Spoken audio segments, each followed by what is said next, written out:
Hello everyone, and welcome to another episode of Cut Rate Commander, the series where we take a look at low-price commanders and make budget decks with them. My name is Grazzet, and today we'll be looking at a build featuring the newly completed Eldraine Noble, Ayara, Widow of the Realm. But before we continue, be sure to like, comment, and subscribe if you like this content and would like me to continue making more videos like this in the future. And if you're feeling particularly generous, please consider buying me a coffee at the link in the description to keep me caffeinated as I work on more of these builds. Also, be sure to stick around until the end of the video to see which commander we'll be covering next, who won last week's poll, and what commander you'll be voting for an upcoming episode. So with that out of the way, let's start by taking a look at the commander and playstyle.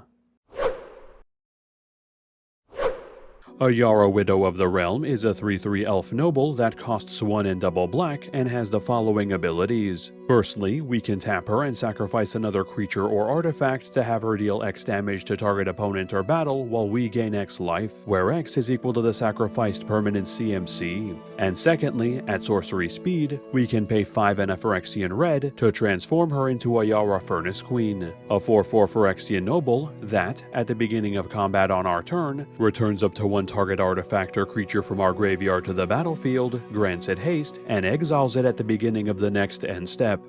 Breaking down her core stats, Ayara is sporting a relatively low CMC, a typical stat block for her cost, and a pair of abilities that initially allow us to fling our artifacts and creatures into our opponent's faces while gaining us life, then later allowing us to reanimate those same artifacts and creatures back from the bin to be used again at no mana cost. Delving deeper into her front face's ability, it essentially serves as a once per turn manaless sack outlet for, ideally, our high CMC artifacts and creatures, turning them into life loss for our opponents and life gain for ourselves, making her a decent enough sack outlet that we'll always have access to from the command zone, but one that does require a full turn to come online unless we're able to grant her haste. Then her back face, which costs us 6 mana, or, more realistically, 5 mana and 2 life to get to, gives us a free once per turn unearth-like reanimation effect for our creatures and artifacts, which synergizes nicely with her front face's ability to get those permanents into our bin in the first place, and can help us cheat bigger creatures and artifacts into play if we're able to get them into our grave through other means.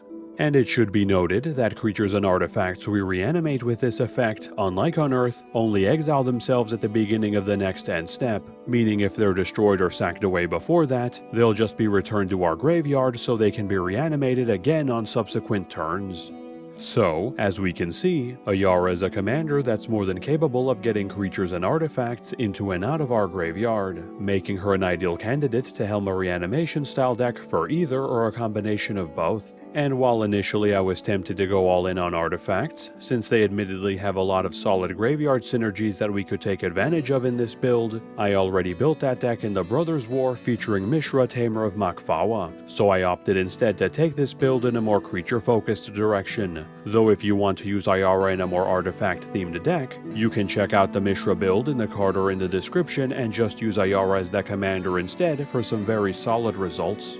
Now, back to this build, we'll be focusing more on Ayara's back face than her front face, aiming to get her free once per turn reanimation online as quickly as possible, and get some gigantic and impactful creatures out of our graveyard for free, then sack them away before they exile themselves to be used again. As such, we'll be running plenty of ways to fill up our graveyard with reanimation targets in the early game while we build up our resources to cast and transform Ayara, as well as both passive and repeatable sack outlets to ensure we can get those targets back into the bin to be used again while generating us value in the process.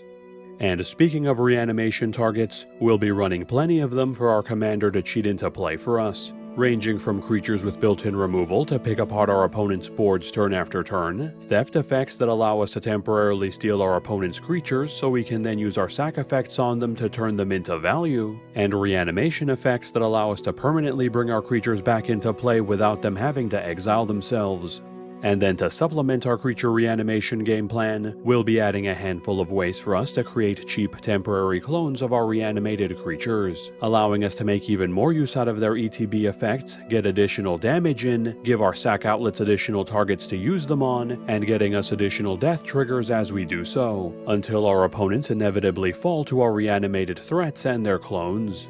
So let us make our way to the plane of Eldraine and join the Phyrexian Invasion forces alongside the newly completed Ayara. In a catastrophic turn of events for the plane, the entirety of Locthwain had succumbed to Phyrexian early on in the invasion, with its leader, its military, and even its flying castle being converted to Elish Norn's side. And with a giant mobile fortress at their disposal, the Phyrexians had no issues crushing the remaining courts under their heel, with even the High King and Queen of the realm losing their lives under their assault, though Ayara, for her part, cares very little about these turn of events, as even before her completion she had no love for the other courts, and her only interest has ever been to reacquire the Cauldron of Eternity, and that has not changed. So let the other courts burn, let her body, her subjects, and even her kingdom become corrupted. So long as her goal is achieved, any cost is worth paying. And while countless of her own subjects and many innocents may die in the process, that's a sacrifice that she is more than willing to make.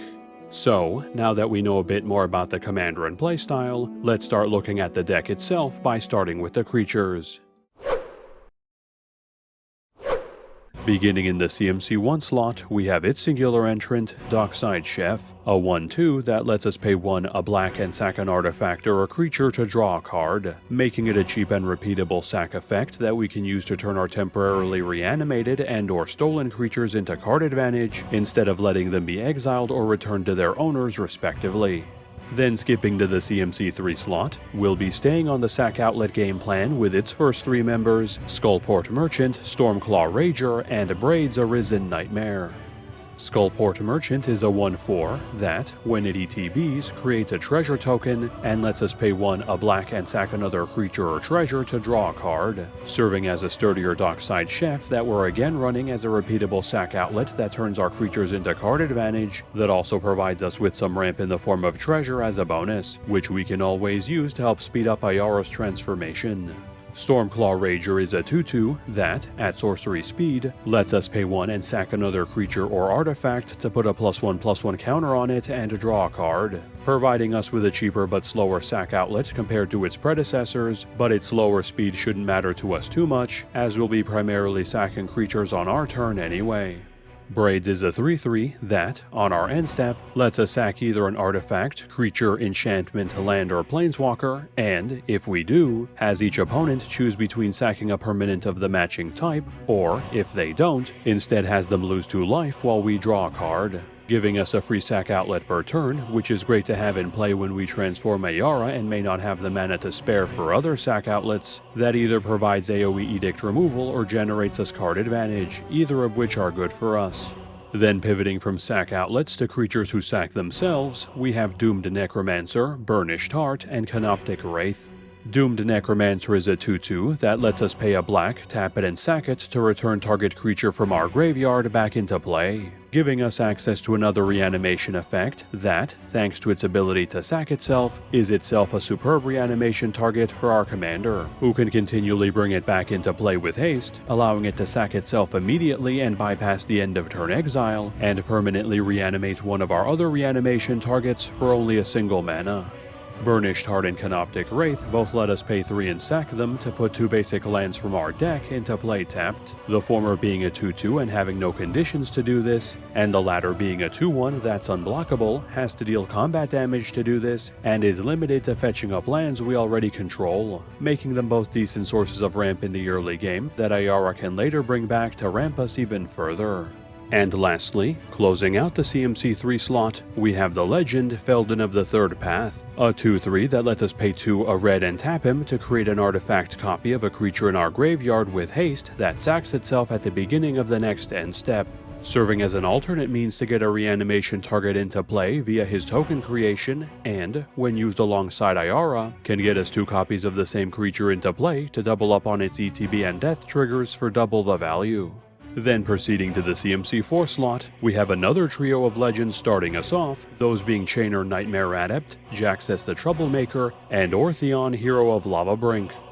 Chainer is a 3/2 that, once per turn, lets us discard a card to allow us to cast a creature spell from our graveyard that turn, and if a non-token creature ETBs under our control, if we didn't cast it from our hand, it gains haste until our next turn. His once per turn discard, allowing us to dump our big reanimation targets into the bin for Ayara to reanimate for free, while his effect allows us to permanently return our cheaper sack outlets and utility creatures back into play to be used again.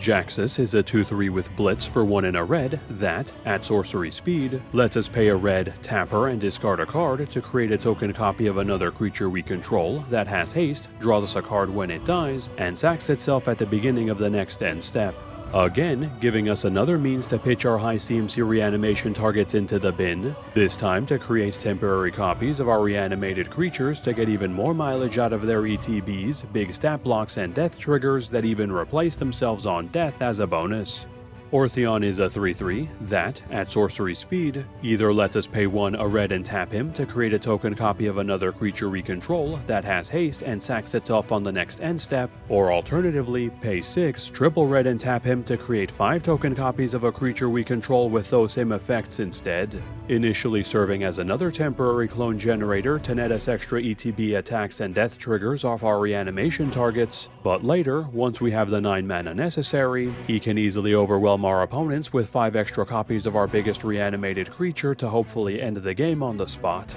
Kethic Crucible Goliath then joins us as our last legendary in this slot, being a 4/4 that, at the beginning of our end step, lets us sack another creature, and, if we do, has us reveal cards off the top of our deck until we reveal a non-legendary creature of lesser CMC, puts it into play, and sends the rest of the revealed cards to the bottom of our deck in a random order. Its free once per turn polymorph style effect, allowing us to not only prevent our reanimated creatures from exiling themselves, but also replaces them with bodies from our deck to permanently build up our board presence. We'll then wrap up this slot with its last 3 members, Body Launderer, Ravenous Chupacabra, and Solemn Simulacrum.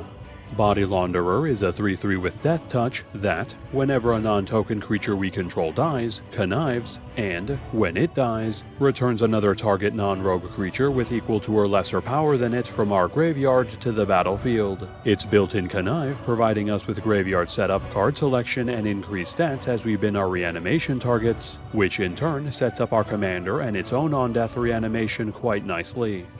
Ravenous Chupacabra is a 2/2 that, when it ETBs, destroys target creature an opponent controls, serving as a no-frills piece of removal that we can easily reanimate from our bin whenever we need to deal with an opponent's troublesome creature, or multiple creatures once we start making clones of it. Solemn Simulacrum is another 2/2 that, when it ETBs, puts a basic land from our deck into play tapped, and, when it dies, draws us a card, which when combined with how easily we can reanimate it and make token copies of it, can generate us an impressive amount of value throughout the course of the game as it continuously enters and leaves play. Then continuing on to the CMC 5 slot, we have a pair of ETB theft creatures leading us off with Coercive Recruiter and Zealous Conscripts. Coercive Recruiter is a 4/3 that, whenever it or another pirate ETBs under our control, has us gain control of target creature until the end of the turn, untapping it and granting it haste. At base, allowing us to temporarily steal an opponent's creature so we can swing into them with it and or sack it away for value, but when we start cloning it, turns into a mass theft effect that procs for every copy we create and every copy already in play, potentially leaving our opponents with no creatures to defend themselves with as we swing in with both our and their creatures. Zealous Conscripts is a 3/3 with haste that, when it ETBs, untaps target permanent, has us gain control of it, and grants it haste until the end of the turn, this time allowing us to temporarily steal away any problematic permanent from our opponents, which admittedly we'll be using primarily against creatures, but can present interesting opportunities when used on permanents with passive or activated abilities for us to take advantage of ourselves. Then switching gears back to ETB removal as we reach this slot's halfway mark, we have the pair of Universes Beyond entrants, Chaos Defiler and Primaris Eliminator. Chaos Defiler is a 5/4 trampler that, when it ETBs or dies, has us choose a non-land permanent for each opponent and destroys one at random, admittedly not making it the most accurate removal, but generally allows us to remove the biggest threat on one of our opponent's boards as it enters and leaves play, bypasses targeted removal protection as it says choose not target, and only gets better as we make clones of it to throw around even more permanent destruction, all while being on a decent sized trampling body that we can crack in with between volleys. Primaris Eliminator is a 3/2 that, when it ETBs, has us choose one of the following effects: either destroy target creature, or have creatures target player controls gain -2/-2 until end of turn, each of its modes being very useful to us as both spot removal and a player-specific non-destruction mini-wipe that we'll always have access to from our graveyard, which again only gets better as we copy it. And as usual, for those of you who'd rather not run Universes Beyond cards, I'll be including some more lore-friendly alternatives in the side grades portion of this video that you can use instead. And then to wrap up this slot, we have the legend Junji the Midnight Sky, a 5/5 flyer with menace that, when he dies, has us choose one of the following effects: either have each opponent discard 2 cards and lose 2 life, or put a non-dragon creature from our graveyard back into play and have us lose 2 life. The on-death reanimation he provides being solid enough, but his discard effect being particularly nasty when combined with our clone effects, with him and his clones dying instantly as we create them without the need for sack outlets thanks to the legendary rule, and picking apart our opponent's hands and draining their life away as they do so. Then reaching the CMC 6 slot, we'll lead off with the red creatures Firbolg Flutist and Conquering Manticore. Firbolg Flutist is a 4/4 that, when it ETBs, has us gain control of target creature we don't control until end of turn, untaps it, and grants it haste and myriad until end of turn as well, giving us access to another theft effect that this time gets us even more bodies into play as the target swings in, and, when used on our opponent's commander, becomes non-destruction removal when it swings in thanks to the legendary rule. Conquering Manticore is a 5/5 flyer that, when it ETBs, has us gain control of target creature an opponent controls until end of turn, untaps it, and grants it haste until end of turn as well, making it a pretty simple temporary theft effect, but one that comes attached to a big evasive body for us to swing in with, making it a great target to clone to steal more creatures and inflict more damage. Then the latter half of this slot brings us its trio of mono-black members, Noxious Gearhulk, Burning Rune Demon, and Massacre Worm. Noxious Gearhulk is a 5/4 with menace that, when it ETBs, destroys target creature and gains us life equal to its toughness, again giving us a pretty by-the-number spot removal option, this time on a decently sturdy evasive body to crack in with and with some life gain tacked on to pad our life totals. Burning Rune Demon is a 6/6 flyer that, when it ETBs, has us search our deck for 2 cards, reveals them, then has target opponent choose one of them to put into our hand while sending the other to our graveyard, providing us with a tutor that puts our opponents in a lose-lose situation by searching up 2 powerful reanimation targets that will put them in a tough position regardless of their choice, and that's on top of being a gigantic and evasive beatstick to boot. Massacre Worm is a 6/5 that, when it ETBs, has each creature our opponents control gain -2/-2 until end of turn, and, whenever an opponent's creature dies, has that player lose 2 life. It's one-sided ETB AoE stat reduction and death payoff, making it an ideal target to clone, allowing it to blow out our opponent's boards and inflicting heavy life loss to them as it does so. Nearing the end now, the CMC 7 slot opens up with a pair of avatars in the form of Molten Primordial and Sepulchral Primordial. Molten Primordial is a 6/4 with haste that, when it ETBs, for each opponent, takes control of up to 1 target creature that player controls until end of turn, untaps those creatures, and grants them haste until end of turn as well, resulting in it being our most powerful theft effect that steals the most dangerous creatures on the board whenever it comes down, which can get completely out of control as we make copies of it to pick all our opponent's boards clean of creatures and leave them wide open to our attacks. Sepulchral Primordial is a 5/4 with Intimidate that, when it ETBs, has us return a creature from each opponent's graveyard back into play under our control, taking full advantage of all the creature removal we'll be running to permanently bring back our opponent's most dangerous creatures and to turn them against them, while its decent stats and built-in evasion allow us to swing in with it for extra damage after its effect resolves. And then to close out this slot, we have Runescarred Demon, a 6/6 flyer that, when it ETBs, has us search our deck for any card and puts it into our hand, making it a basic but effective tutor effect that further improves our deck's consistency, and serving as yet another gigantic evasive beater that will easily take chunks out of our opponent's life totals. The CMC 8 slot will then stay on the tutoring bandwagon with its singular entrant, Hoarding Broodlord, a 7/6 flyer with Convoke that, when it ETBs, exiles target card from our deck face down, lets us play it as long as it remains exiled, and grants any spells we cast from exile Convoke. Like its predecessor, improving our build's consistency while being an enormous evasive body, while its built-in Convoke and Convoke granting to the cards it tutors for allows us to use our creature-based sack outlets and utility creatures to help cast them, considerably speeding up the rate at which we get it and the spells it fetches into play. And finally, reaching the CMC 9 slot and our last pair of creatures, we have Phyrexian Triniform and a Triplicate Titan, both of which are 9/9s that, when they die, create 3/3/3 creature tokens, the former also having Encore for 12, while the latter has built-in Flying, Trample, and Haste, in addition to the tokens it creates on death, each having one of those keywords as well, making them both very powerful reanimation targets that will not only impact the board with their colossal stat blocks, but will also grow our board as we continually sack them away with the 9/9 worth of tokens they leave behind. That covers all our creatures, so let's move on to our instance. Starting off in the CMC 1 slot, we have the sack effects, Corrupted Conviction, and Village Rites, both of which have a sack a creature to draw 2 cards, making them both very cheap ways for us to prevent our creatures from exiling themselves when reanimated via our commander and providing us with card advantage in the process, or alternatively, as a means to rid ourselves of our opponent's temporarily stolen creatures instead.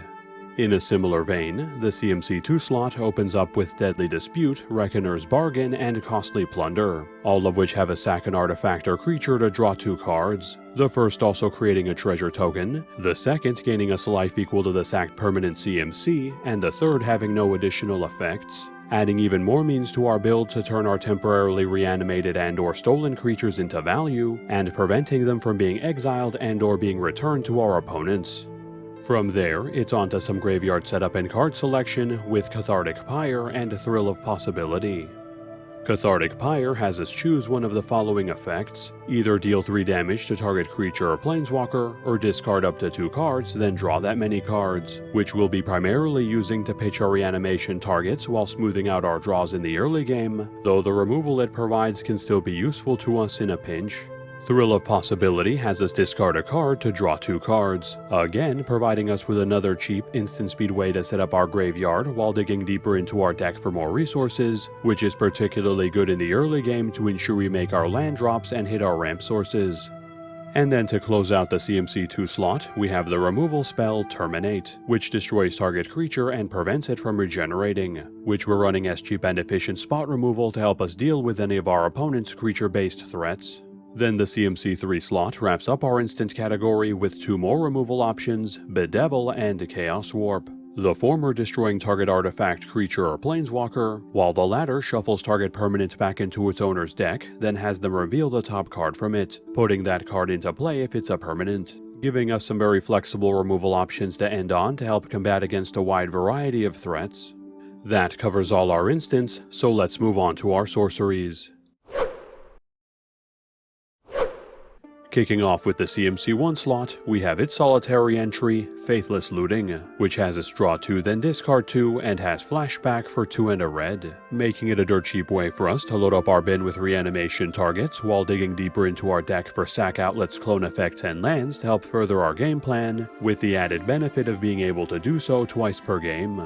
Then continuing this trend, the CMC 2 slot brings us Tormenting Voice and Wild Guess, both of which have us discard a card to draw 2, as well as Cathartic Reunion, which has us discard 2 to draw 3 instead, all giving us even more ways to reliably load up our graveyard with reanimation targets, while rummaging through our deck for additional playmakers to further improve consistency.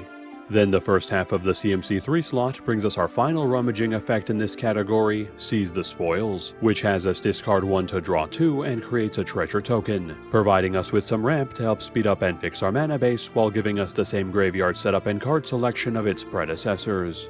Then the latter half of this slot brings us the reanimation spell Victimize, which has a sack a creature to return 2 creatures from our graveyard back into play tapped, working nicely as a way for us to convert one of our temporarily reanimated creatures into 2 permanently reanimated ones from our bin, or, if we've temporarily stolen an opponent's creature, as a way for us to trade out one of theirs for 2 of our own instead. And then skipping to the CMC 5 slot, we come to our last sorcery, Living Death, which has all players exile all creatures in their graveyards, then sack all creatures they control, and finally return all creatures exiled with it back to the battlefield, giving us not only the means to clear the board of creatures, but also provides mass reanimation, which, while symmetrical, tends to benefit us significantly more than our opponents thanks to our ability to set up our graveyard and the quality of our reanimation targets. That covers all our sorceries, so let's move on to our enchantments. Opening with the CMC 1 slot, Vampiric Rites joins us as its single entry, which lets us pay 1 a black and sack a creature to gain 1 life and draw a card, making it a dirt cheap repeatable sack outlet that we can drop whenever we draw into it to provide us with card advantage and incidental life gain from that point forward, all from the relative safety of our back row. The CMC 2 slot then brings us another lone entry with Bitter Reunion, which, when it ETBs, has us discard a card to draw 2, in addition to letting us pay 1 and sack it to give creatures we control haste until end of turn, which we'll mainly be running as additional graveyard setup and card selection, but its haste enabling can be situationally useful to us if we find ourselves hard casting a reanimation target that we want to swing in with immediately. Then jumping right into the CMC 4 slot, we have a pair of red enchantments joining our arsenal, those being Flame Shadow Conjuring and Industrial Advancement. Flame Shadow Conjuring, whenever a non-token creature ETBs under our control, lets us pay a red to create a token copy of it with haste that exiles itself at the beginning of the next end step, which when combined with Ayara's free reanimation, lets us get 2 copies of our reanimated creature per turn for double the value at the bargain price of a single mana. Industrial Advancement, at the beginning of our end step, lets us sack a creature to look at the top X cards of our deck, where X is equal to that creature's CMC, allowing us to put a creature from among them into play and sending the rest to the bottom of our deck in a random order, providing us with yet another passive manaless sack outlet that allows us to convert our temporarily reanimated creatures into permanent creatures from our deck to continue building up our board state. And lastly, this time skipping to the CMC 6 slot, we come to our last enchantment, Warstorm Surge, which, whenever another creature ETBs under our control, it deals damage equal to its power to any target, weaponizing all of our reanimation and token creation by augmenting it with targeted damage that we can use to either deal with threats, or instead send directly into our opponent's faces for a significant amount of burn to help us close out games. That covers all our enchantments, so let's move on to our artifacts. Beginning in the CMC 1 slot, we have the pair of ramp sources, Soul Ring and Wayfarer's Bauble starting us off, the former tapping for 2 colorless and the latter letting us pay 2, tap it and sack it to put a basic land from our deck into play tapped, both of which help us speed up and or fix our mana base to help us get to and to transform our commander as quickly as possible to get our reanimation game plan rolling. We then have Vat of Rebirth wrapping up our CMC 1 slot, which, whenever another artifact or creature we control is put into the graveyard from the battlefield, puts an oil counter on itself and, at sorcery speed, lets us pay 2 a black, tap it, and remove 4 oil counters from it to return target creature from our graveyard back into play, taking full advantage of all the creatures we'll be sacrificing to quickly bring itself online, and then providing us with repeatable and permanent creature reanimation that we can use to further build up our board with big bodies from our bin. The CMC 2 slot then brings us to our Mana Rock collection, starting off with Arcane Signet, which taps for any color in our commander's color identity, Rakdos Signet, which lets us pay 1 and tap it to generate both our colors, Talisman of Indulgence, which either taps for a colorless or either of our colors instead if we take a damage, Felwar Stone, which taps for any mana an opponent's land would be able to produce, and Mind Stone, which taps for a colorless and lets us pay 1, tap it and sack it to draw a card, all of which provide cheap and efficient means to speed up our mana base even further. And finally, skipping all the way to the CMC 5 slot, we reach our last remaining artifact, Minion Reflector, which, whenever a non-token creature ETBs under our control, lets us pay 2 to create a token copy of it with haste that sacrifices itself at the end of the turn, ultimately making it a slightly more expensive Flame Shadow conjuring, but since it still gets us extra copies of our creatures as they ETB, it's still very much well worth running to get us extra value and damage out of them. That covers all our artifacts, and since we have no planeswalkers in this build, let's move straight into our battles. Our only battle joins us in the CMC 2 slot, that being Invasion of Mercadia, which comes into play with 4 defense counters. When it ETBs, has us discard a card to draw 2, and, when defeated, transforms into Kirin Flamewright, a 3/3 that lets us pay 2, a red, tap it and discard a card to create 2 1/1 creature tokens, and grant all our creatures +1/+0 and haste until end of turn, which we'll largely be playing as just another cheap rummaging effect to help set up our bin and prune our hand even further, but, if defeated, can serve as a repeatable way for us to pitch our reanimation targets into the bin while building up our board and pumping our creatures as it does so. That covers our singular battle, so let's move on to our land base. Quickly running down our mana lands, we'll be running Command Tower, Dragonskull Summit, Smoldering Marsh, Foreboding Ruins, Shadowblood Ridge, and Tainted Peak, all of which tap for any of our colors and generally come into play untapped to improve our consistency without having to sacrifice any speed. Temple of Malice, a scry land that taps for either of our colors and makes up for its slow speed with its ETB scry 1 to help smooth out our draws. Rakdos Carnarium, a bounce land that taps for both our colors and its downside of sending a land back to our hand occasionally being beneficial for us by allowing us to discard a reanimation target if we have to discard down to hand size because of it. And lastly, Myriad Landscape, which provides us with one last bit of ramp from our land slot to help us get to our commander and transform her as quickly as possible. Then for utility lands, we'll be running Bojuka Bog, Gyre Reach Sanitarium, and High Market. Bojuka Bog comes into play tapped, taps for a black, and, when it ETBs, exiles target player's graveyard, providing our build with a silver bullet against graveyard-focused decks, all from the convenience of our land slot.